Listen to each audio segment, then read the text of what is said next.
Buenas tardes, bienvenidos al Museo Arqueológico Nacional. Esta tarde, en el quinto ciclo de actualidad de la investigación arqueológica en España, tenemos esta tarde con nosotros, como representante del equipo de investigación que ven en la pantalla, tenemos con nosotros a Oreto García Puchol, que es especialista en el proceso de neolitización del área mediterránea peninsular, proceso del que nos va a hablar esta tarde, a partir de un yacimiento emblemático en el conjunto de nuestra prehistoria, como es en la Cueva de la Cocina, y de las nuevas aportaciones que sus estudios tienen a los últimos cazadores-recolectores y a los primeros campesinos en el arco mediterráneo peninsular.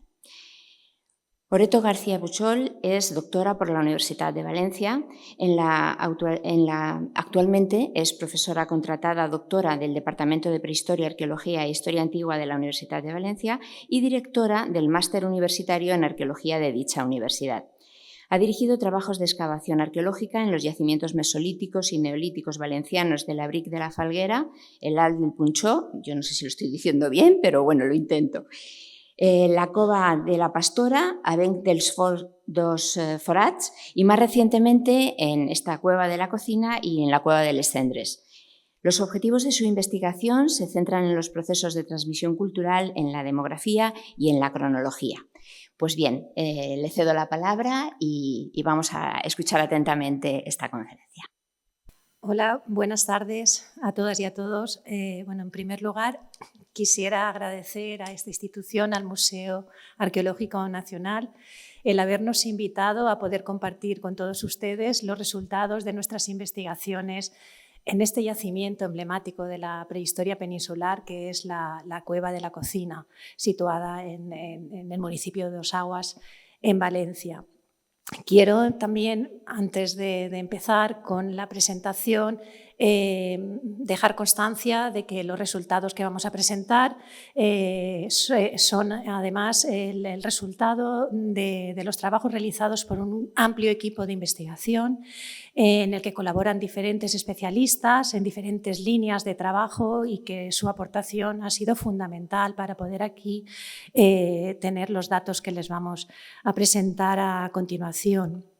Queremos también acordarnos de nuestros predecesores en las intervenciones arqueológicas realizadas en este yacimiento. Sin duda, sus trabajos han sido fundamentales para que ahora nosotros abordemos una interpretación de este yacimiento en base a las nuevas metodologías que en estos momentos se pueden aplicar en el campo de la investigación arqueológica. Ellos son dos profesores emblemáticos de la prehistoria peninsular, el profesor Lluís Pericot y el profesor Javier Fortea. Ambos dos trabajaron en el yacimiento, nos precedieron a nosotros y nosotros hemos retomado sus trabajos y en la actualidad además hemos tenido la ocasión de poder intervenir, aunque sea parcialmente, en este interesante yacimiento. Bien. Hemos estructurado en realidad la presentación en estos apartados que ven aquí expresados. Primero les presentaremos el yacimiento, hablaremos de su localización en el espacio y haremos una breve introducción de las perspectivas que ha aportado el mismo en cuanto a la investigación prehistórica. A continuación hablaremos de las diferentes intervenciones arqueológicas realizadas en el sitio. Es fundamental conocer estos trabajos previos para entender por qué nosotros hemos vuelto a intervenir en este mismo lugar. Para ello, evidentemente, les presentaremos los nuevos proyectos de investigación desarrollados y que además no solo se han centrado en realizar nuevos trabajos de campo y la interpretación de los mismos, sino sobre todo y fundamentalmente en reestudiar los trabajos realizados previamente por los profesores Lluís Pericot y Javier Fortea. Vamos a presentar a continuación los datos que consideramos más novedosos en relación a estas investigaciones realizadas, tanto relativas a lo que son las aportaciones sobre la cultura material y los restos biológicos. Todo ello, evidentemente, para pasar al siguiente punto, que es fundamental cuando realizamos un trabajo de campo arqueológico, que es la interpretación de la secuencia del yacimiento y la aportación que el nuevo marco radiométrico ha tenido para evaluar la misma con todos estos nuevos datos que les vamos a presentar. Y por último, esbozaremos además una de las cuestiones que ha sido fundamental para que nosotros, entre otros aspectos, nos fijáramos en este interesante yacimiento, que sería la definición de la secuencia del Mesolítico, de los últimos cazarrecolectores en la península ibérica y lo que este yacimiento ha supuesto y los nuevos datos indican en relación con el paradigma de la neolitización del Mediterráneo peninsular. Bien. Seguidamente, como ven a continuación en esta imagen, pueden ver situado el yacimiento de Cueva de la Cocina, a unos 30 kilómetros de la actual costa, en un terreno que, si se fijan sobre todo en las fotografías de la izquierda, pueden entrever muy abrupto, montañoso, situado muy cerca del actual cauce, cañón que conforma el río Júcar, ya muy cerca de su salida a la llanura valenciana, donde desemboca en el mar Mediterráneo. Y precisamente estas imágenes que ven a continuación les pueden dar una perspectiva sobre cuáles las condiciones paleoambientales actuales y sobre todo las condiciones paisajísticas en las cuales estos grupos humanos que habitaron esta cavidad tuvieron en este entorno de Cueva de la Cocina. Si se fijan en esta imagen, además, pueden ver en la imagen de la derecha cómo la cueva se sitúa en uno de los meandros pronunciados que conforma el barranco de la Ventana, muy cerca ya de lo que sería el yacimiento que propició el descubrimiento de la Cueva de la Cocina, que es el Cinto de la Ventana, un abrigo con arte rupestre levantino y esquemático que se sitúa al final de este barranco, que justo da paso al barranco Falón a partir de una caída pronunciada de unos 50 metros. Con ello queremos además indicar que para los que realizaron las pinturas en este interesante yacimiento del Cinto de la Ventana, evidentemente tuvieron que pasar por la Cueva de la Cocina. Además, si se fijan, como les he indicado, el yacimiento se sitúa en un meandro muy pronunciado, lo cual también explica un poco la propia formación del abrigo que formó parte del drenaje de este mismo barranco en un primer momento, hasta que en el Pleistoceno empezó su colmatación, aunque en momentos posteriores, incluso actuales, en el año 1977, como les indicaré seguidamente, la entrada de agua en momentos de lluvias torrenciales han dejado también su huella en el mismo y en este caso incluso produjo que se formara un gran sumidero en uno de los laterales que permitió estudiar toda la secuencia pleistocena previa del sedimento que había en la cueva. Se trata, como ven, de un yacimiento de grandes dimensiones, tal como expresan estas imágenes. Y en esta imagen de la izquierda de abajo, además, les indico desde el interior de la cueva el área donde se situaron las intervenciones iniciales en el yacimiento por parte de Luis Pericot, que han resultado las más ricas en cuanto a lo que sería el registro prehistórico aquí localizado. Bueno, en estas imágenes que ven a continuación, además ya les introduzco en lo que serían los tres grandes proyectos de intervención arqueológica que se han realizado en el yacimiento. Los primeros iniciales fueron los realizados por Lluís Pericot, que son estos señalados en rojo, en los años 40 del pasado siglo.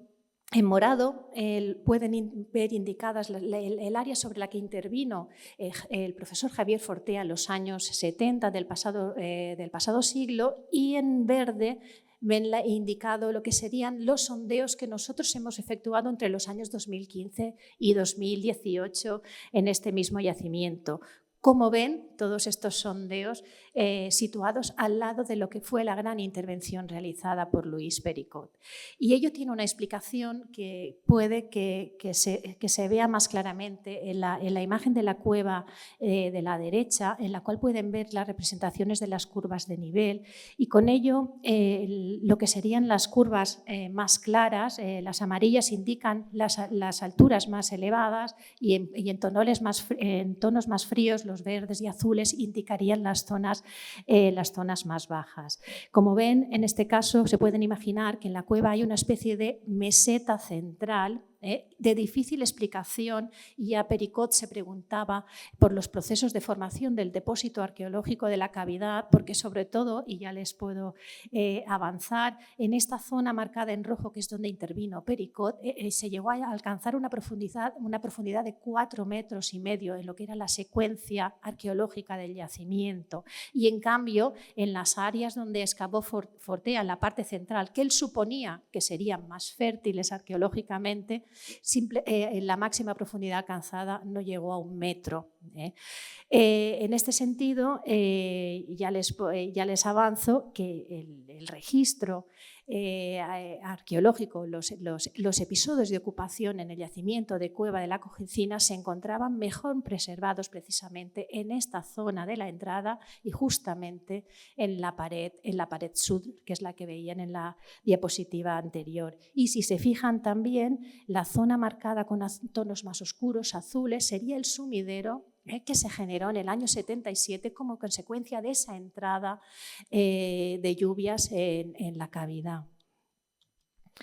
Bien, ya como les he indicado, el yacimiento de Cueva de la Cocina observa una larga trayectoria de investigaciones arqueológicas. Fue descubierto en el año 1940 por Salvador Espí, precisamente cuando iba a visitar las pinturas recientemente descubiertas del cinto de la ventana. Al pasar por la cavidad realizó una pequeña cata y esta pequeña cata dio resultados positivos en cuanto a la presencia de restos arqueológicos, y al año siguiente mismo el profesor Lluís Pericot, que en ese momento era subdirector del Museo del Servicio de Investigación Prehistórica de la Diputación de Valencia, empezó a intervenir en esta cueva. Realizó 4 campañas de excavación, como ven aquí, en los años 1941, 42, 43 y 45, y publicó un único artículo al respecto de los resultados en el mismo en el año 1946, pero que pusieron ya al yacimiento en la órbita de los interesantes registros de la prehistoria reciente en el Mediterráneo peninsular. Después veremos, además, entraremos un poco más de detalle en la propia secuencia. De hecho, estos datos publicados, que ya mostraban una amplia secuencia del Mesolítico, y además ocupaciones posteriores del Neolítico que alcanzaban la Edad del Bronce, fueron las que utilizó, los datos que utilizó Javier Fortea para incluir este yacimiento en su emblemática tesis doctoral sobre los conjuntos epipaleolíticos, microlaminares y geométricos del Mediterráneo peninsular. Los trabajos de Fortea fueron sin duda muy relevantes para dar a conocer a Cocina como el registro más característico para lo que sería el denominado epipaleolítico geométrico, lo que correspondería a los últimos cazarrecolectores antes de la llegada del Neolítico. Fortea fue más allá, porque aparte de caracterizar esa completa secuencia del epipaleolítico geométrico, entendió además que las ocupaciones posteriores del Neolítico y de la Edad del Bronce podían entenderse como el resultado de un proceso de aculturación del sustrato epipaleolítico. Por ese motivo, a partir de ese momento, Cocina no solo era el yacimiento de referencia para esa secuencia final de los últimos cazadores y recolectores, sino que además era uno de los yacimientos que podían explicar la neolitización y que dio lugar al conocido como modelo dual para la explicación de lo que sería la neolitización de la zona mediterránea peninsular. Fortea excavó en el yacimiento, a raíz de estos estudios, excavó en el yacimiento entre los años 1974 y 1981. Veremos un poco más de detalle a continuación de estos trabajos. Y no sabemos bien por qué suponemos, en cualquier caso, que su traslado a la Cátedra de Oviedo propició que empezara a trabajar en otros registros y de cocina solo se publicaron unas notas relacionadas con estos trabajos realizados entre los años 74 y 81. Esas notas precisamente iban referidas sobre todo a lo que sería la interpretación del registro faunístico en ese modelo de aculturación del sustrato y de la neolitización que se le suponía al yacimiento. Sí que se realizaron interesantes estudios sedimentológicos a partir de los trabajos de Fortea, tanto de las propias catas realizadas en este momento y también, sobre todo, en relación con lo que sería el depósito sedimentario previo Pleistoceno, gracias precisamente a esta inundación que abrió esos sumideros que permitía tener los cortes a la vista y que pudieron ser, en ese caso, muestreados y estudiados por la doctora Pilar Fumanal. Posteriormente, Cocina continuó siendo el yacimiento de referencia para la secuencia del mesolítico geométrico en la fachada mediterránea y muchos otros autores pues, han incidido en esa publicación de Javier Fortea, que precisamente se centró básicamente en la última campaña de Pericot, la campaña de 1945. En nuestro caso, en el año 2002, en ocasión de la realización de nuestra tesis doctoral, decidimos revisar nuevamente esta colección de Cocina. Nos centramos también en esa secuencia del año 1945, pero tratamos un poco de ampliar la perspectiva, no tanto a lo que sería ya la visión tipológica, que ya obviamente Fortea había estudiado, sino a tener una visión más de la caracterización de lo que era la tecnología lítica del yacimiento y además eso dio pie a que revisáramos otros materiales y que tuviéramos un conocimiento más amplio de lo que eran los trabajos realizados en el lugar y los propios materiales de los otros sectores también excavados por Pericot. A partir de ese momento, tratamos de obtener los fondos posibles para poder realizar un análisis integral del sitio. Nos dimos cuenta de que era una labor inmensa. Por muchos motivos. Buena parte de las colecciones permanecían inéditas. Solo se había publicado parcialmente la excavación de la campaña del 45 de Pericot. Nada de las demás campañas había salido a la luz. De hecho, encontramos los materiales todavía envueltos en las bolsas y los periódicos de los años 40 en que fueron depositados en el museo. Entonces, claro, emprendimos una labor ilusionante porque entendíamos que teníamos delante de nosotros materiales inéditos y que, evidentemente, aunque el interés en mi caso sobre todo podía centrarse en lo que es el análisis de la tecnotipología lítica, evidentemente había mucho más que abordar y todo era necesario para tener una visión integral del yacimiento.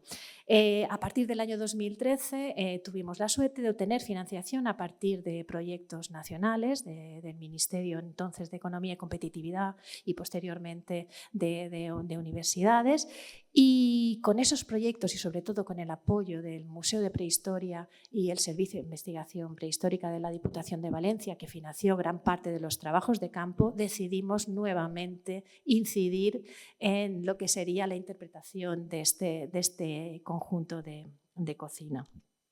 Bien, aquí se pueden hacer una idea en este plano 3D que les mostramos de dónde se sitúan las diferentes áreas de intervención realizadas hasta la fecha. Hemos hecho una restitución virtual, como ven, de lo que serían las capas realizadas por Pericot y ven cómo se centran en esa zona al sur, en la pared sur de la cavidad y cercana a la entrada de la cueva. Fortea principalmente se centró en esta zona que hemos remarcado en azul, ya en los años 70, y en verde pueden ver las zonas señaladas en las cuales nosotros hemos intervenido y, como ven, principalmente nos hemos centrado en ver si quedaban vestigios de ocupaciones prehistóricas en las áreas inmediatas a donde había excavado Pericot, con el fin de obtener datos que pudiéramos correlacionar con la interesante secuencia del yacimiento.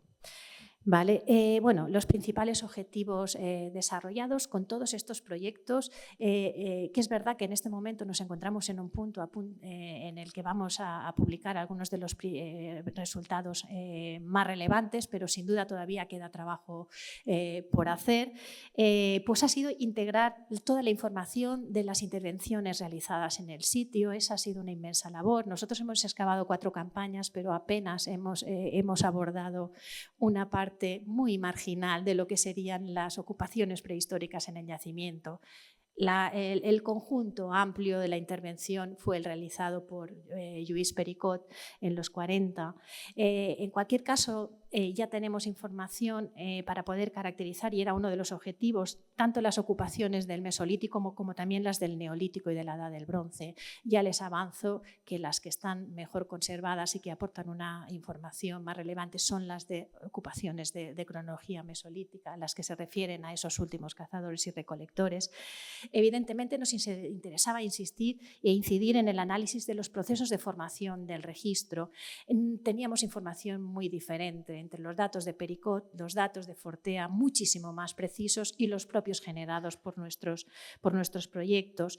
Nos interesaba evidentemente evaluar las pautas paleoeconómicas, además desde una perspectiva diacrónica, porque la secuencia mesolítica ocupa casi unos 1000 años, es amplia, podría haber diferencias o no, y no teníamos datos para abordar ese detalle. También pues, el análisis de las dinámicas socioecológicas, entender la ocupación del territorio en el espacio y en el tiempo. Evidentemente queríamos también incidir, por supuesto, en lo que era el papel que había jugado en la investigación Cueva Cocina en el marco de la interpretación de lo que era el proceso de neolitización, y que fue uno de los objetivos fundamentales del profesor Javier Fortea.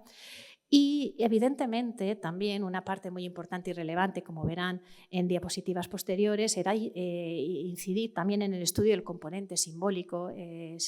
Como sabrán, además, Lluís Pericot encontró un conjunto de plaquetas grabadas que es único en relación con la secuencia del Mesolítico y que justamente se concentra, bueno, prácticamente la colección de referencias se sitúa en este yacimiento, con 32 plaquetas grabadas con motivos lineales, y además podíamos aportar datos novedosos en relación con el registro funerario, algo desconocido hasta la fecha.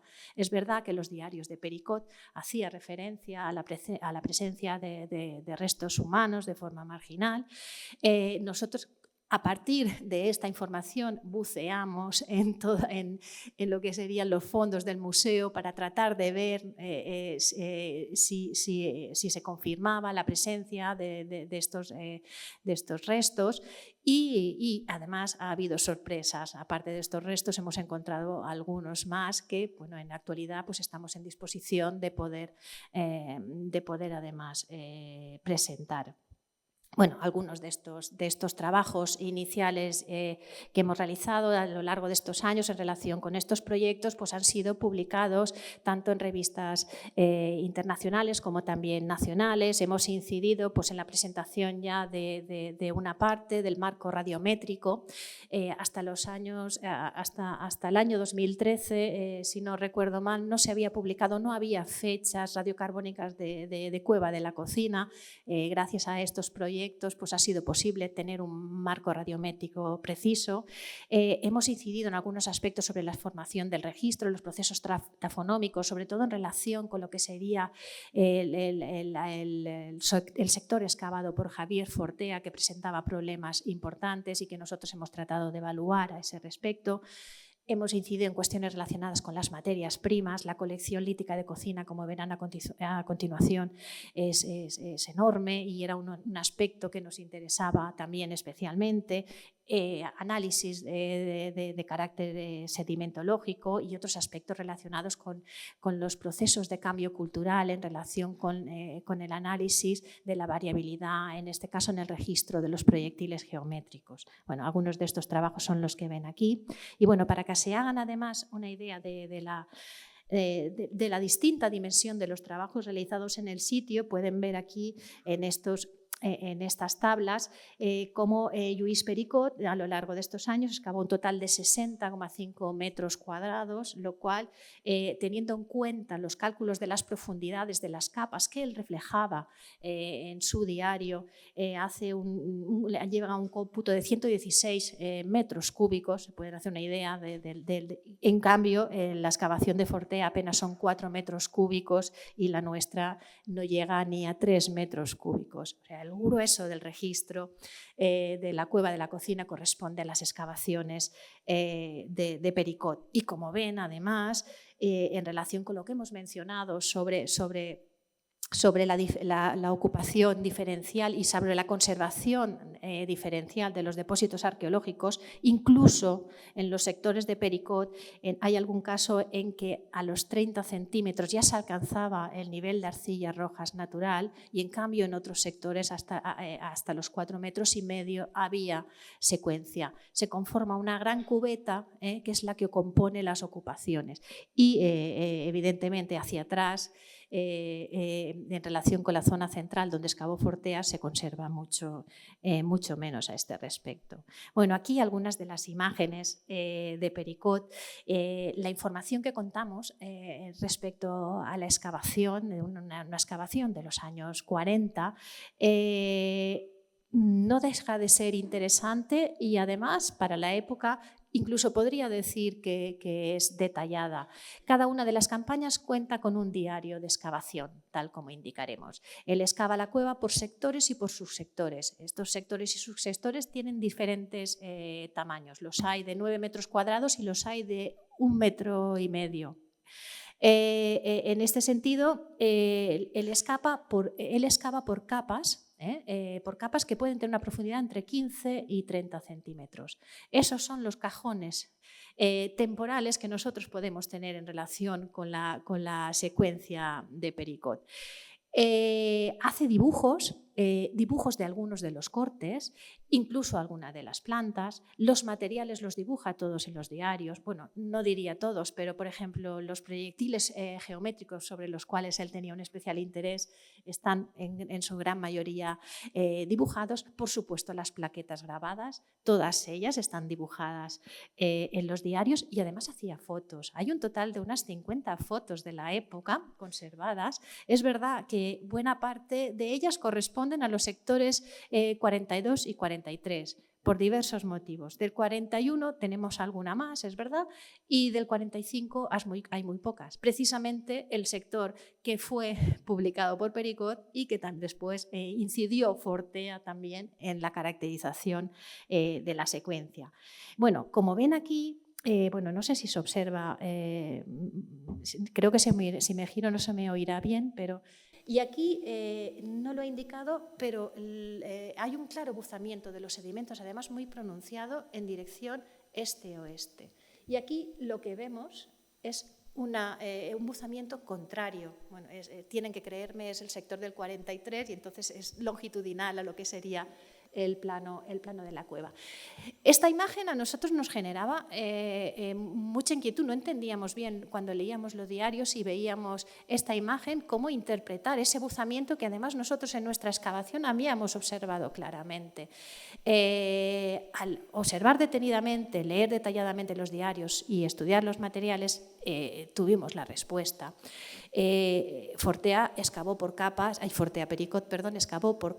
de 15-20 centímetros, excavó y cuando llegaba al nivel de arcillas natural, que precisamente en este sector del 43, en la parte más hacia el centro de la cavidad, aparece a los 30 centímetros, él continuaba excavando. Lo que estamos viendo aquí, en este corte de aquí, son los depósitos pleistocenos de arcillas de la cavidad, porque ahí empieza la cubeta que conforma el depósito donde se conservan las ocupaciones prehistóricas. Bueno, toda esta información además la hemos podido corroborar con nuestras excavaciones, porque también nos hemos permitido el poder hacer un perfil de estos cortes y tener esa información adicional. Bueno, como he dicho ya previamente, Pericot publica una única referencia sobre cocina, es un estudio bastante completo que da cuenta de todas las aportaciones de la cueva. Se centra en la campaña del año 45, la situada al lado de la pared sur y más hacia el exterior de la cavidad, precisamente porque es allí donde se conserva la secuencia más completa, donde alcanza los 4,5 metros y donde además de los depósitos mesolíticos hay depósitos superiores relacionados con el neolítico y la edad del bronce. Ahí es donde está la secuencia completa y es donde él centra la publicación del mismo. Bueno, en esta imagen central además pueden ver un muro en la entrada de la cueva. Este muro conformaba el límite de lo que eran los sectores de 1941, 42 y 43.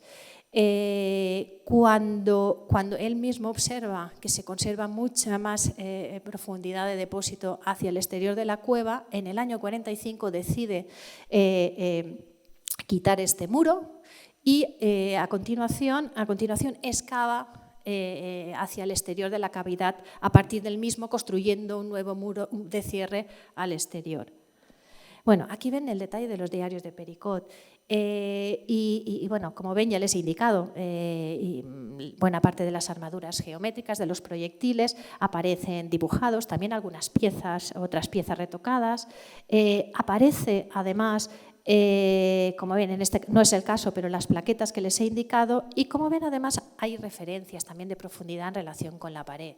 Y he querido poner esta diapositiva precisamente porque esta imagen, precisamente la de la derecha, porque como observarán, él señala la presencia de lo que él interpretó como pinturas en la pared de la cueva. A partir de su descubrimiento, de estas imágenes, figuras que no sabía bien cómo interpretar, él toma todas las profundidades con referencia a las mismas. ¿Vale? Entonces, lo que vemos aquí es a la capa 4, al final de la capa 4 de Pericot, las pinturas están a 1,40 metros. Habiendo realizado un estudio de lo que sería la distribución, ¿no?, de las diferentes capas en vertical, hemos podido comprobar que las pinturas precisamente estaban cubiertas por el sirle, el estiércol que cubría toda la parte, todo el yacimiento, porque en realidad, como indica el muro que les he enseñado previamente, la cueva hasta ese momento se había utilizado y se continuó utilizando posteriormente en los trabajos de Pericot como lugar de cierre para el ganado. ¿Vale? Bueno, aquí tenemos un cuadro resumen de lo que serían los restos encontrados en lo que serían las campañas de Pericot. Es verdad que hemos hecho alguna selección. Aquí lo que serían resultado de las ampliaciones de algunos sectores en el que él mismo indicaba que las capas en este caso podían tener una mayor profundidad de 30 centímetros porque hacía agrupaciones de las mismas.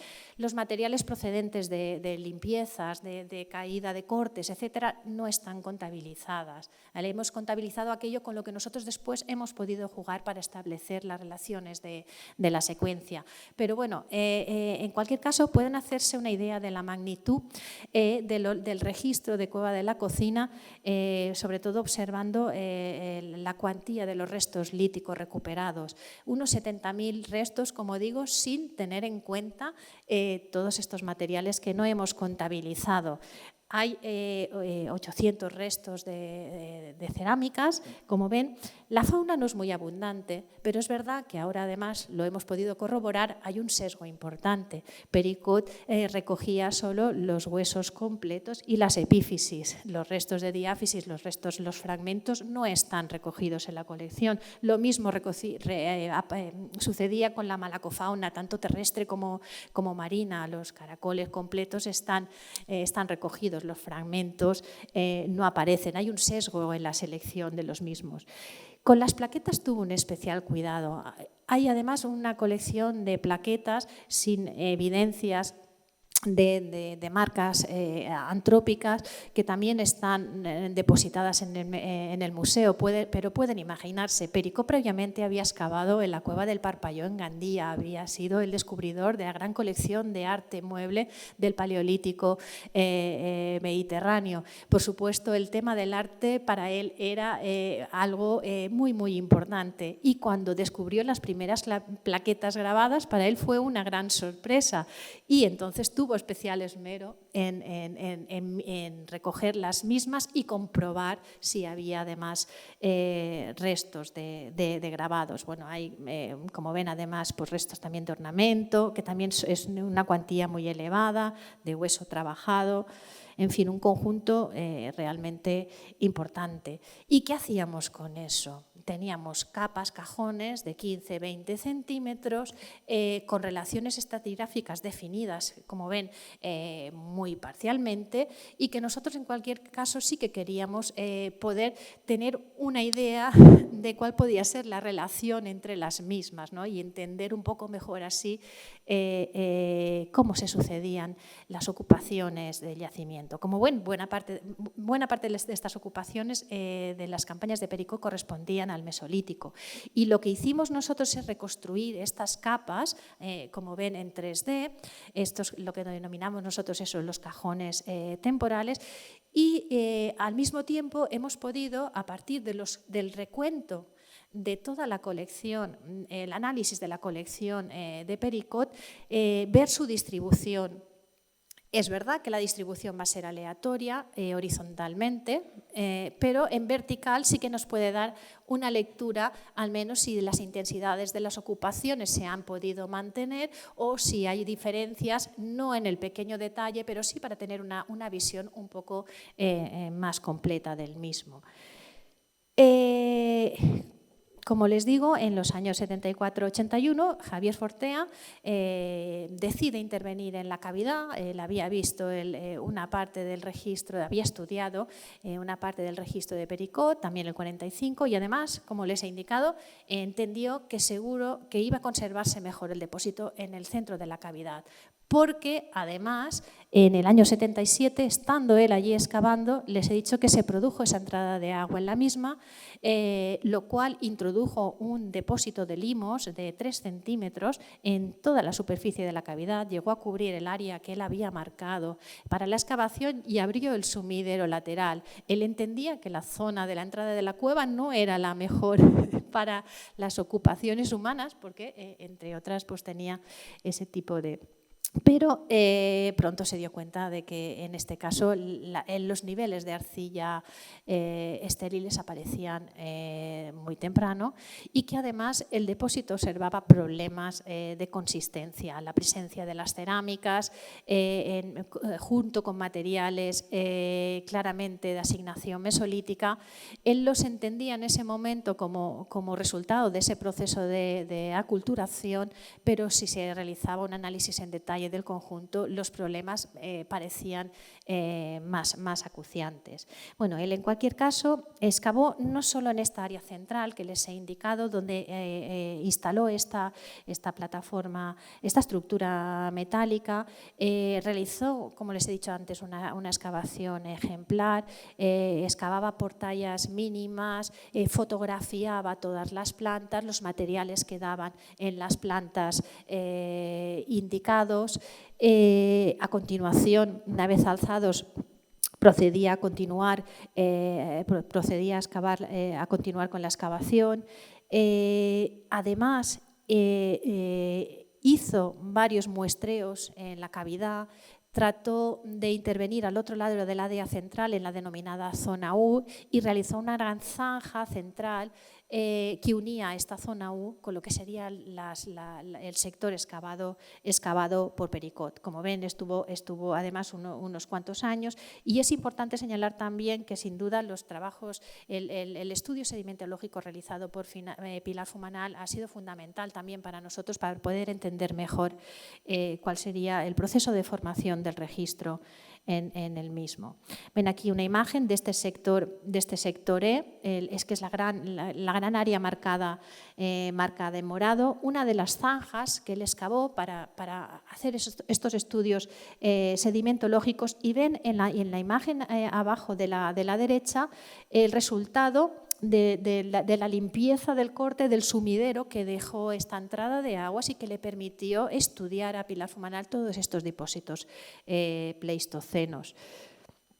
Bueno, como ven aquí, además, Fortea planteó la existencia de una serie de suelos de ocupación en lo que él denominó el nivel H. Estos niveles fueron, como ven, enumerados de H1 a H4 y fueron planteados en base a la posible existencia de una estructura de hogar que no tenía muy claro en qué posición podía ubicarse el suelo que relacionaría estas ocupaciones con el uso de la misma. Es por ello que planteó estos diferentes suelos y que él mismo montó en las fotografías realizadas con toda la dispersión de materiales. Todos los materiales quedaron recogidos, tienen dimensiones espaciales X y Z, y quedaron recogidos en un diario manuscrito que nosotros tuvimos la ocasión de incorporar a una amplia base de datos, y que es la que nos ha permitido realizar los análisis espaciales para entender un poco mejor la formación del registro en lo que sería este sector excavado por Fortea.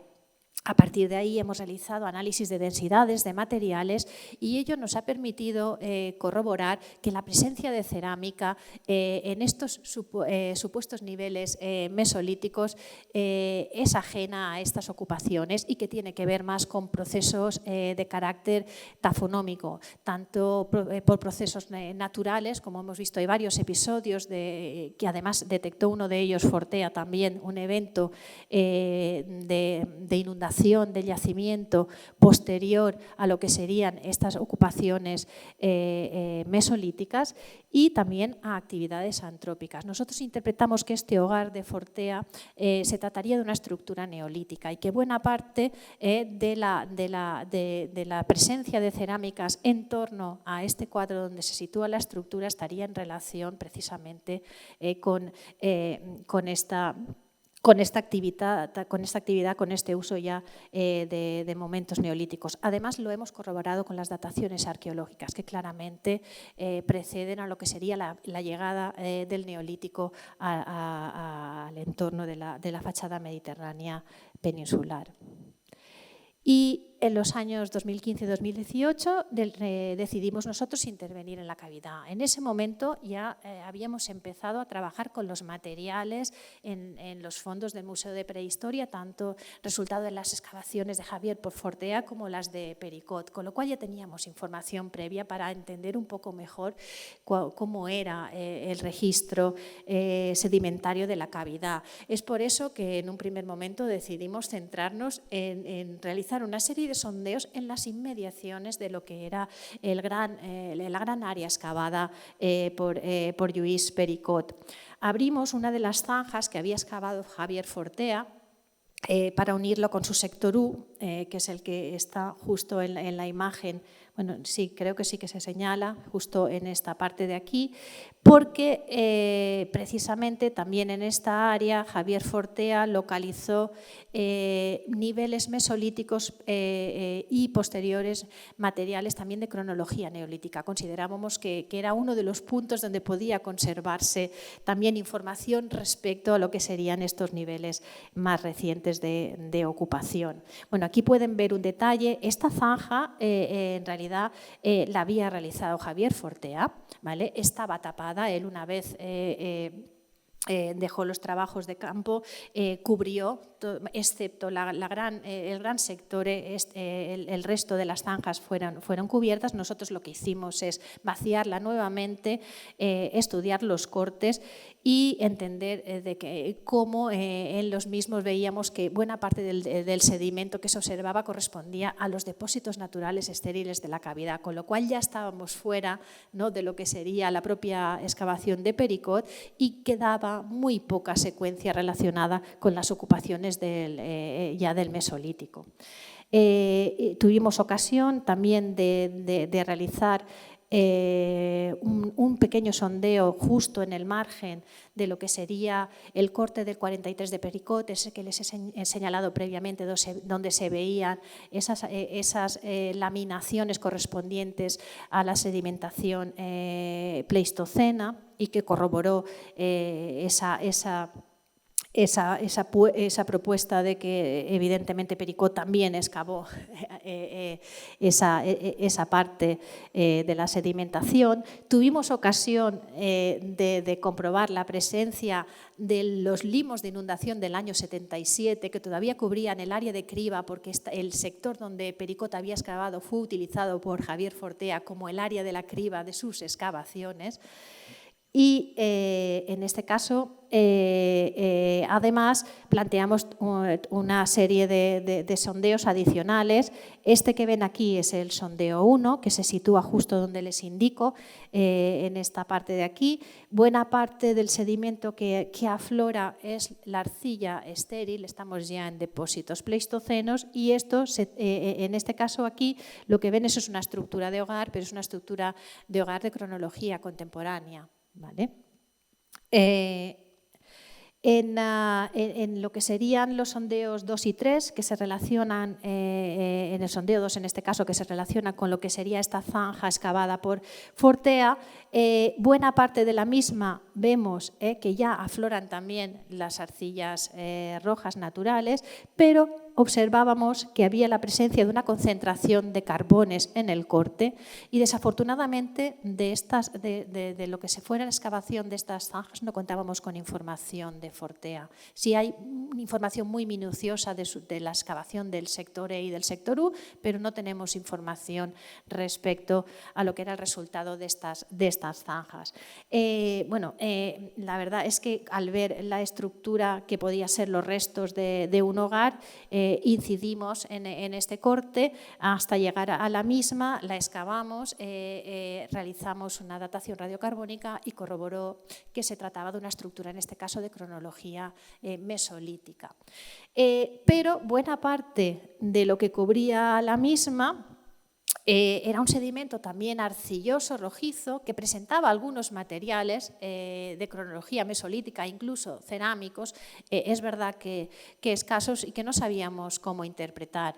Realizamos la datación de un coprolito y la datación fue contemporánea, de época contemporánea. O sea, todo hasta este punto, todo lo que es el depósito interior de la cavidad había desaparecido por procesos antrópicos y naturales previos y ya directamente lo que descansaba, lo que podíamos recuperar en esta parte ya era una estructura del Mesolítico, pero conservada pues, casi de forma milagrosa. En esta parte, este es el sector U de Pericot. Y aquí, como les he dicho antes, teníamos información de Fortea, teníamos información de que Fortea había recuperado cerámicas de cronología neolítica. Entonces nosotros sondeamos un medio metro lo que era el corte y aquí sí que pudimos observar una secuencia en la cual había evidencias de ocupaciones del Mesolítico en la base y posteriores evidencias de ocupaciones neolíticas, entre ellos cerámica. Encontramos un fragmento de cerámica decorada con gradina, que correspondería al Neolítico Antiguo, y a techo cerámica, que se correspondería con la Edad del Bronce. De forma aquí muy concentrada, como ven, no llega a 1 metro de altura, teníamos una parte de la secuencia conservada. La sorpresa para nosotros fue la excavación del sondeo 4, que se sitúa en esta parte de aquí que les estoy señalando. Como les he indicado antes, Pericot desmanteló un muro de cierre de ganado antiguo para excavar más hacia el exterior de la cavidad y definía el nivel de base del mismo en el diario, ¿no? Como una especie de calzada que nosotros no entendíamos cuando leíamos esa observación en el mismo. Al excavar el depósito superficial nos apareció esto que ven aquí, ¿no? Estas grandes piedras colocadas una al lado de la otra, y entonces pudimos entender cuál era ese significado de la calzada. Era el muro de base de lo que sería el cierre antiguo de la cueva que desmanteló Pericot. Estábamos justo fuera del área que él había excavado, con lo cual, y en un área que presumiblemente correspondería a su localización. Con lo cual, bueno, pensamos, bueno, pues al menos lo que haya debajo no ha sufrido transformaciones posteriores que han afectado a la secuencia, con lo cual, pues a ver si hay suerte y se conservan todavía depósitos prehistóricos. Y efectivamente, pues así ha sido. Es verdad que estamos en el cierre de esa gran cubeta, ¿no?, que conformaba la acumulación de depósitos de la cavidad, pero ha sido posible corroborar la presencia de diferentes episodios de ocupación, todos ellos ya correspondientes al Mesolítico, y además al Mesolítico en su parte final. ¿Vale? Entonces, pues para nosotros eso ha sido muy interesante porque sí que hemos tenido datos nuevos para poder comparar diferentes aspectos, los sesgos relacionados con la selección de materiales entre las diferentes excavaciones, la posición espacial de los materiales y la posible existencia de áreas de actividad o no. Hemos podido datar de forma precisa todo el depósito, y eso nos ha permitido pues obtener información adicional, además de carácter sedimentológico, paleoambiental, paleoeconómico, que no disponíamos en relación con lo que eran las excavaciones anteriores en el sitio. Bueno, y finalmente hemos excavado también 2 sondeos más. Este es el que les he comentado, la datación del coprolito de cronología contemporánea, pero como ven hay una datación del 6705 que corresponde a un hueso localizado en el mismo sitio por encima de esa datación cronología contemporánea, lo cual nos está indicando pues, bueno, que evidentemente puede haber actividad antrópica, hay actividad antrópica en la cueva en esa cronología, incluso posterior, pero el nivel en el cual se asocia esa datación pues está revuelto. Bueno, sobre los datos, es verdad que hasta la fecha lo que más ha trascendido en relación con los materiales recuperados en la cueva de la Cocina han sido las referencias a su industria lítica, sobre todo en relación a lo que sería la talla de los proyectiles, la colección de los proyectiles geométricos y, por supuesto, también las plaquetas. Bueno, la talla de Cocina es una talla muy uniforme. muy estandarizada y eso es bastante sorprendente. No se trata de una materia prima de mucha calidad, en su mayoría se utiliza el siles, también utiliza la cuarcita, pero los objetivos están muy claros, son muy precisos. Es la obtención de productos alargados estandarizados, lo que denominamos láminas, para la fabricación de los proyectiles geométricos. Sin duda se trata de una de las colecciones de proyectiles geométricos de estas características, trapecios y triángulos, más abundantes que conocemos aquí hasta la fecha en la península ibérica. Son más de 3.000 los restos que hemos podido contabilizar, lo cual nos da una idea de la dimensión del conjunto. Después veremos un poco de detalle, los núcleos igual, las láminas, el conjunto es realmente abrumador, apabullante en relación con lo que es la cuantificación. Imagínense a alguien interesado en los estudios de lo que son los procesos técnicos, lo que puede dar de sí una colección de estas características. Aunque es verdad que tenemos siempre el sesgo de que los datos de las excavaciones no son todo lo precisos que podríamos desear. Como ven, también son muy características estas láminas, las denominadas láminas con muescas, y las dimensiones de lo que serían los diferentes trabajos realizados, de las 60 y pico mil contabilizadas en Pericot, en las excavaciones de Pericot, a las 1.000 localizadas por Fortea, en lo que es el sector A, y han visto ustedes que tiene unas dimensiones también grandes, o los 2.000 y pico restos que hemos localizado nosotros en relación con nuestras excavaciones. Bueno, aquí no sé si se ve muy bien, me parece, no sé por qué, se han cortado los gráficos. Pero bueno, es lo mismo, la misma idea. Si bien se mantiene la estructura de lo que serían los restos en relación a lo que sería la cuantificación de lo que serían las láminas, los proyectiles, los microburiles, el resto de útiles retocados entre las diferentes intervenciones, evidentemente el grueso de la colección se encuentra en el registro de Pericot. Uno de los aspectos que nos interesaba también especialmente abordar era el tema del aprovisionamiento de las materias primas, de dónde procedían esas materias primas para la fabricación de este conjunto lítico.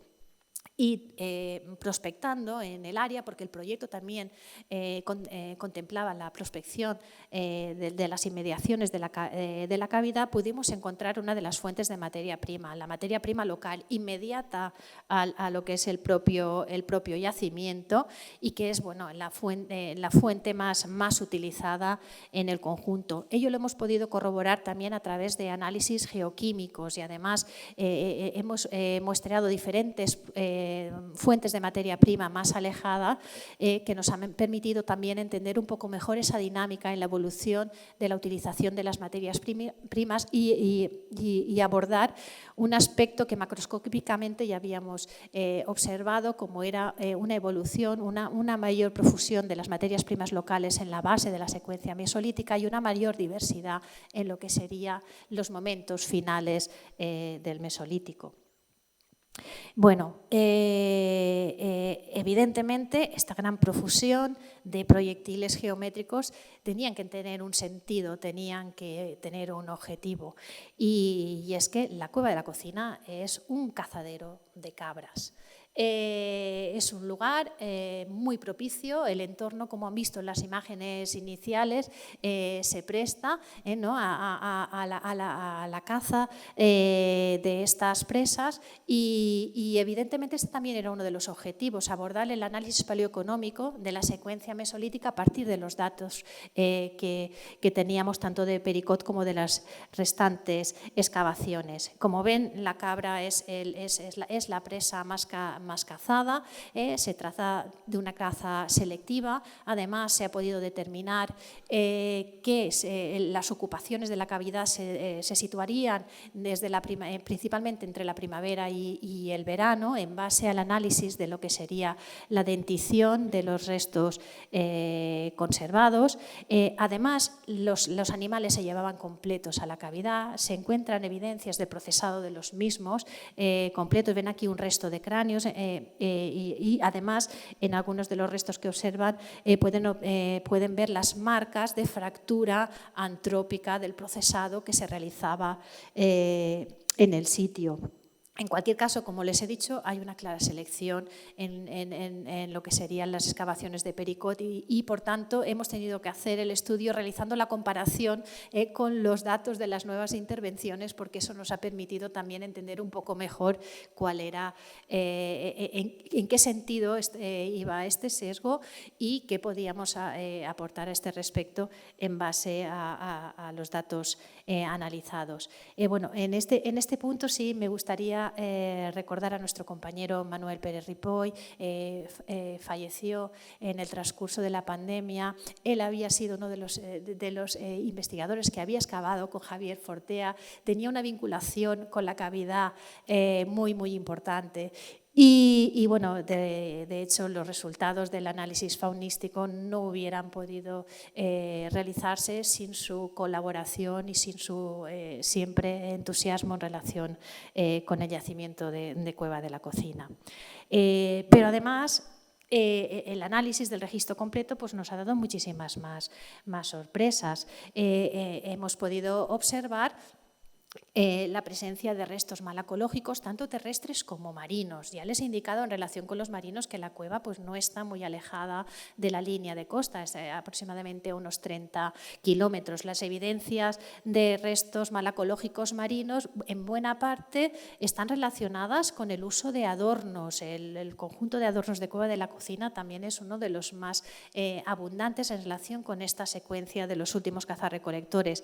No sé si se observa bien en la diapositiva, pero mira, solo el resto de columbelas, cerca de 400 en Cueva de la Cocina, y la relación del resto de evidencias en otros yacimientos de esta misma cronología en la fachada mediterránea peninsular.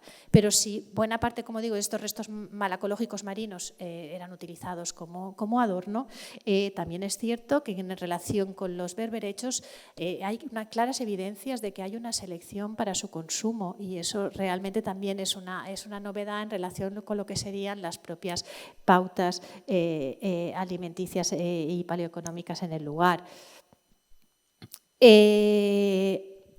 Sin duda, Cocina es conocido, entre otros interesantes aspectos, por la colección de las plaquetas grabadas. Pueden incluso observar unas réplicas aquí en la exposición del MAN.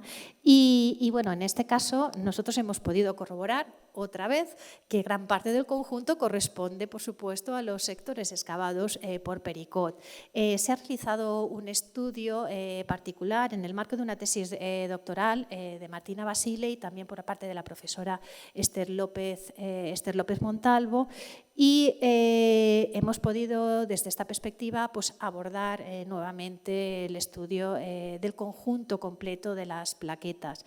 En total, en la actualidad, contemplamos que hay 32 plaquetas grabadas. Aquí ven algunos de los motivos. Como ven, son motivos lineales. Algunas de ellas sí que repiten un patrón con haces que convergen hacia las líneas centrales. En la campaña de Fortea se encontró una plaqueta más, y en nuestras campañas hemos podido recuperar 2 plaquetas también grabadas. En este caso, lo que nosotros hemos tratado de realizar es la dispersión de las plaquetas en base a la información de la capa y en relación con los sondeos donde fueron localizadas en las campañas de los años 40, y aquí pueden ver un poco esa dispersión de forma visual, pero sobre todo lo que hemos hecho a partir de las dataciones es poder corroborar, como ya indicó Pericot, que este episodio que podemos denominar artístico se concentra en lo que serían los momentos finales en la fase B del denominado mesolítico geométrico. Bueno, y una de las novedades, sin duda, ha sido la recuperación de los restos antrópicos, de los restos humanos. Ya les he dicho que Pericot indicó en los años, indicó la presencia en la campaña de 1943 de restos humanos. Y evidentemente, cuando revisamos los fondos, tuvimos ocasión de recuperar los mismos. Además, Manuel Pérez Ripoll, al revisar la fauna, recuperó también una serie de restos. Aquí ven las imágenes de lo que serían dos frontales y un incisivo. Los tres están datados, corresponden al Mesolítico geométrico. Y la novedad sobre todo ha sido la recuperación de estos restos que estaban depositados en los fondos del Museo de Prehistoria con fecha del año 74. Ponían que correspondían a la cueva de la cocina, pero no había más indicaciones, no sabíamos cuál era su procedencia. El hallazgo de un documento manuscrito por parte de la persona que los depositó en el museo permitió corroborar que correspondían al mismo, y a partir de ese momento fue cuando realizamos el estudio antropológico y también realizamos las dataciones radiocarbónicas que confirmaron también que se trataba de dos individuos infantiles del Mesolítico geométrico. El estudio de los restos ha corroborado que el número mínimo de individuos en la cavidad fue recuperados, han sido 5. En cualquier caso, no tenemos evidencias de lo que sería el contexto en el cual aparecieron todos estos restos. Pericot apenas define estos datos, con la excepción del año 43, y en este caso se trata de un depósito de un particular respecto a unas evidencias que excavó en el yacimiento. Tenemos una idea de su ubicación por las propias indicaciones del manuscrito, y entendemos que en este caso es posible incluso que sí que se tratara de restos de un enterramiento, porque hay craneal, postcraneal y por las indicaciones, pero no podemos dar más datos al respecto. En cualquier caso, todos corresponden a la cronología mesolítica. De uno de ellos, además, se extrajo el ADN mitocondrial, corresponde al haplogrupo U5. Y bueno, en este sentido, pues sí que corrobora lo que en estos momentos sabemos a propósito de lo que serían estas evidencias genéticas. Bueno, el registro cerámico ya les he dicho que no es muy abundante y se encuentra mal conservado. Buena parte de lo que podemos decir ahora es que solo en los sectores de la entrada, más situados más hacia la entrada, había registro cerámico conservado de Pericot. Los sectores hacia el interior, la secuencia ya comenzaba en el Mesolítico, con lo cual entendemos que ya cuando excavó Pericot, buena parte de esa secuencia posterior había sido eliminada por diferentes tipos de proceso que ya hemos indicado, que algunos son de carácter claramente antrópico, la extraída del propio estiércol de la cavidad, que de forma recurrente se iba realizando, y también relacionada seguramente con algunos de los episodios de inundación. En cualquier caso, hay evidencias de cerámica con decoración cardial, hay evidencias escasas, lo cual relaciona que en la cavidad evidentemente ha habido ocupaciones relacionadas cronológicamente con el Neolítico antiguo. Hay una mayor presencia de cerámicas con superficies peinadas, que corroboraría que ha habido también ocupaciones del Neolítico medio. Y hay evidencias también ya relacionadas con cerámicas del Neolítico final y de la Edad del Bronce. Hay pocos domésticos en la cavidad. Y de los que se han datado, todos ellos han dado cronologías recientes relacionadas con el Calcolítico y con la Edad del Bronce. Bueno, ya un poco para ir avanzando, porque creo que igual me estoy alargando en el tiempo, vamos a hablar sobre la secuencia y el marco radiométrico, y evidentemente la idea nuestra al final era realizar la correlación de todos los trabajos realizados y una interpretación del sitio desde una perspectiva secuencial y entendiendo los procesos de formación de este depósito. Para ello, evidentemente, hicimos un programa radiométrico muy completo. Hemos realizado diferentes análisis estadísticos para tratar de establecer la correlación de los cajones temporales entre las capas y las fases que nosotros construíamos a partir de estas evidencias de las relaciones de materiales, teniendo en cuenta las densidades de los mismos y las características de los proyectiles principalmente. Hemos utilizado la modelización cronológica bayesiana, realizando modelos estratigráficos tanto de dos de los sectores sectores de Pericot, y además hemos utilizado también modelización cronológica basada en predicciones a partir precisamente de la caracterización de los dos sectores bien datados de Pericot para tener una idea de cuál era el grado de integridad del depósito de los otros sectores excavados por el mismo, 43 y 45. No voy a entrar en los detalles, pero esto nos ha dado, la verdad es que información interesante para poder entender mejor esta secuencia en la cavidad, y además nos ha permitido pensar y plantear que este tipo de aproximaciones pueden ayudarnos muchísimo, incluso cuando la información de la cual partimos no es lo suficientemente fina como para poder establecer estos cajones temporales. Bueno, todas estas son las nuevas dataciones que tenemos en relación con el yacimiento. Como ven, ahora ya tenemos un total de 40 dataciones radiocarbónicas. He señalado las que corresponden a lo que serían los individuos domésticos, las dataciones que se relacionan con ya las ocupaciones productoras. Una datación sobre ramita de pino de vida corta que realizamos en lo que sería el sector en el cual encontramos evidencias de cerámica neolítica excavado por nosotros y que nos corroboró. No es una muestra directa, pero en este caso los restos de fauna enviados no dieron resultados y al final tuvimos que datar, como ven, un carbón, pero corroboró en este sentido que esa fecha iba bien con esas cerámicas del Neolítico antiguo que ya correspondían a las etapas finales de lo que sería el octavo milenio calibrado BP. Los otros animales domésticos datados han dado referencias en relación con ya el Neolítico final y la edad del bronce, y una de las novedades sí aportadas ha sido que dos de las dataciones, en general todas las dataciones hemos procurado que fueran muestras de vida corta, en lo posible muestras de hueso con marcas antrópicas, cuando no ha sido posible, porque hemos tenido un importante índice de fallo en lo que sería la conservación de colágeno de las muestras, hemos optado por datar, en este caso, bien bráctea de piña o otro tipo de materiales de vida corta. Y con todo ello, incluso así, las muestras que han dado las dataciones, digamos, más recientes con lo que nosotros relacionamos la secuencia mesolítica son sobre hueso y no tienen marcas. Pero lo que acaban teniendo en cuenta todos los datos que hemos mencionado, podemos indicar que estas nuevas dataciones parecen prolongar lo que serían las ocupaciones del Mesolítico en cocina hasta mediados del octavo milenio en años calibrados BP.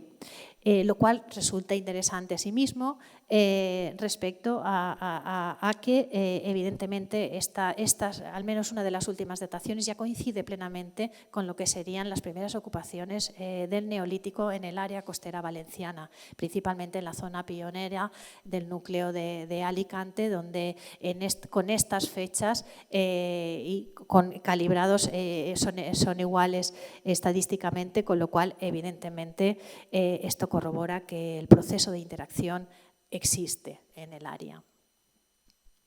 Estos son los modelos cronológicos analizados. Como ven, además, bueno, simplemente señalaré que la secuencia del Mesolítico pues es bastante continua. Eso no quiere decir que no haya diferentes intensidades en los diferentes episodios de ocupación, pero hay una continuidad importante. No parece haber afectado, por ejemplo, el evento 8.2 en lo que serían las ocupaciones en el yacimiento, sobre todo desde mediados del noveno milenio hasta lo que sería mediados del octavo milenio. La datación que relacionamos con el primer neolítico en este caso correspondería a los últimos siglos de este octavo milenio, con lo cual sí que existiría un pequeño hiatus en relación con las últimas ocupaciones mesolíticas y las primeras neolíticas. Evidentemente, el hecho de la mala conservación del depósito de las ocupaciones posteriores dificulta entender y tener datos más precisos sobre estas ocupaciones ya relacionadas con la economía de producción. Bueno, aquí sería un poco presentaríamos lo que sería la nueva secuencia del yacimiento. Es verdad que lo hacemos desde una perspectiva histórica en esta diapositiva, desde la interpretación de Pericot, que hacía una propuesta de una secuencia larga. Para él, las ocupaciones iniciales de cocina se relacionaban con el magdaleniense, había después posteriores ya relacionadas con el mesolítico y después del neolítico. Fortea ya estableció que estas ocupaciones del mesolítico, las ocupaciones eran más cortas y arrancaban en el mesolítico, y nosotros lo que hemos podido hacer es afinar mucho más esa secuencia en base a la correlación de todas estas campañas de trabajo realizadas en el mismo. Y como ven en gris sería la correlación de lo que nosotros hemos excavado con lo que serían las diferentes etapas y las unidades arqueológicas que hemos podido describir en este caso ya de forma conjunta, teniendo en cuenta todo el conjunto de las informaciones. Bueno, y ya para acabar, lo que queríamos sobre todo incidir es que los trabajos realizados inciden en el interés de esta secuencia y su potencial para conocer estas dinámicas socioecológicas de los últimos cazadores y recolectores en el área mediterránea peninsular. Básicamente, gran parte de la información incide en esta secuencia mesolítica. Fue ocupado, como hemos visto, a lo largo del 9º milenio y mediados del 8º milenio por estos grupos de cazadores y recolectores que practicaban una caza selectiva de la caza. Pero además de diferentes actividades domésticas, como la talla, la fabricación de diferentes instrumentos, se documentan episodios también relacionados con una intensa actividad simbólica. Aquí entenderíamos lo que sería la manifestación gráfica de las plaquetas relacionadas sobre todo con esta parte final de la secuencia mesolítica, y también incluso los enterramientos, los restos humanos localizados en la cavidad y que indicarían pues también este tipo de uso como necrópolis de la misma. Los datos actuales no permiten definir episodios de aculturación en contra de lo que planteaba Fortea. Sobre todo teniendo en cuenta que buena parte de los niveles superiores están desmantelados y que la información de la que disponemos pues, es muy parcial y marginal. Y ello es debido, como hemos visto, pues a diferentes tipos de procesos, tanto naturales como antrópicos. En cualquier caso, las características del registro cerámico sí que permiten determinar que ha habido evidencias de episodios de ocupación ya relacionadas con el Neolítico antiguo, el Neolítico medio, el Neolítico final y la Edad del Bronce. Pero en cualquier caso, la Cueva de la Cocina, con los datos actuales en relación con todos los proyectos realizados, sobre todo aporta información sobre esta secuencia de los últimos cazadores y recolectores. Y con ello acabaré mi intervención, y cualquier pregunta o duda que quieran aclarar, pues estamos aquí mi compañero y yo disponibles. Muchas gracias por su atención.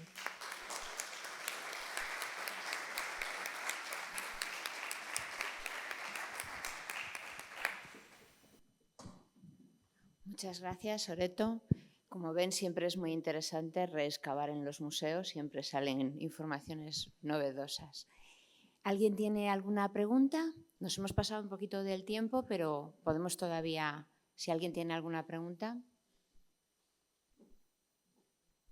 Sí, por favor. Más abajo.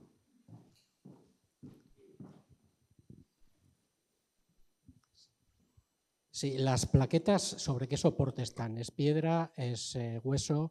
Y que creo que ha dicho que le dais una interpretación simbólica, pero ¿qué propuesta tenéis? ¿Qué lugar ocupaba en la simbología de esta gente? ¿Eran ídolos? ¿Qué interpretación le dais? La verdad es que trascender a ese tipo de interpretación siempre resulta complicado. Lo que sí entendemos es que en estos momentos de la secuencia final del Mesolítico, este episodio este grafismo resultaba de especial relevancia en el yacimiento.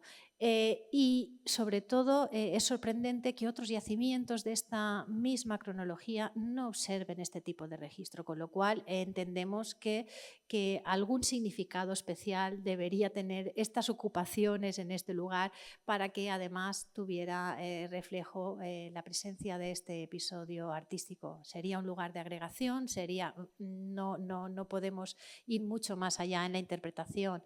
Se trata de motivos lineales, geométricos, parece discernirse algún patrón, pero realmente no tenemos indicaciones sobre cuál es su significado. No sé si mi compañero quiere añadir. ¿Alguna pregunta más? Por favor, atrás.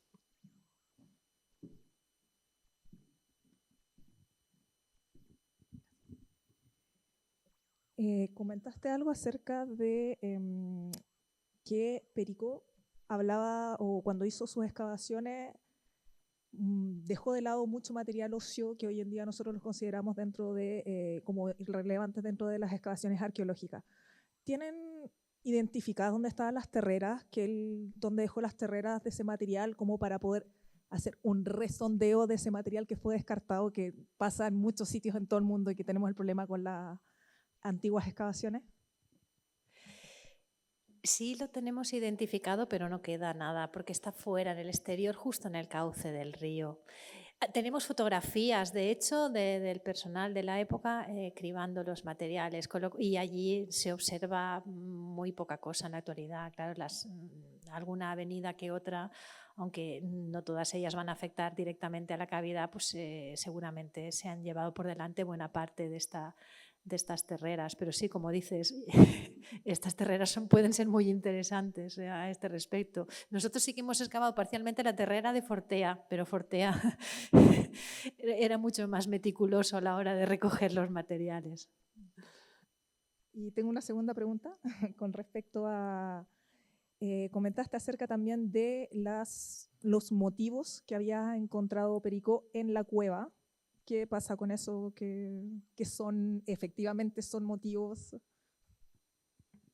A ver, se trata de en la actualidad, lo que se observan son unas manchas que no se ven muy claramente, no se distingue una figura clara. Puedes intuir, sobre todo si te fijas en los dibujos de Pericot. Él trataba de ver un cuadrúpedo, pero no lo acabó de definir.